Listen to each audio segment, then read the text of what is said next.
2025-26 BPL এর 30টা match এই তোমাদের শেষ হয়ে গেছে। যারা টপ সিক্সার মারেছে তাদের নাম বলতেছি, ঠিক আছে। আসলে প্রথমে আপনারা হাসানরা তো চিনবেন। হাসান মাত্র 3 ম্যাচ খেলেছে, 3 ইনিংস ব্যাটিং করে 18টা সিক্স মারেছে। পারভেজ ইমন সে 10 ম্যাচ খেলেছে, সিক্স মারছে 17টা, ঠিক আছে। তহিদ হৃদয় 10 ম্যাচ খেলেছে, সিক্স মারছে 14টা। শান্ত 10 ম্যাচ খেলেছে, সিক্স মারেছে 14টা। এবং সাব্বির 10 ম্যাচ খেলেছে, 9 ইনিংস ব্যাট করেছে, সিক্স মারেছে 12টা। এইবার আপনারা বলেন আপনারা কোন দেশে বাস করতেছেন যারা 30টা ম্যাচ শেষ হয়ে গেছে তার ভিতর 200 রানে একটা ইনিংস হয়নি।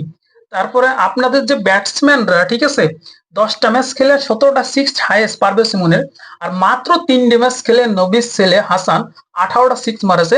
এবারে বলেন যদি এই ছেলেটা 10টা ম্যাচ খেলতো তাহলে কতগুলো সিক্স মারতো, ঠিক আছে।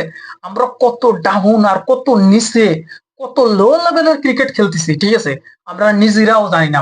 এই জায়গা তো টপ ক্লাস কোনো ক্রিকেটার আসেনি, ঠিক আছে, সব নর্মাল ক্রিকেটার। এই জায়গায় টপ ক্লাস ক্রিকেটার থাকতো তাহলে আমাদের যাচাই করা যেত, ঠিক আছে। কালকে তো ইজ্জতটা বাঁচাইছে তহিদ হৃদয়। হাসান সেঞ্চুরি করার পরে তহিদ হৃদয় তার সেঞ্চুরিটা ব্যাক দিছে, ঠিক আছে। নাইলে ইজ্জতের মাটি মনে করেন যে মুহির মধ্যে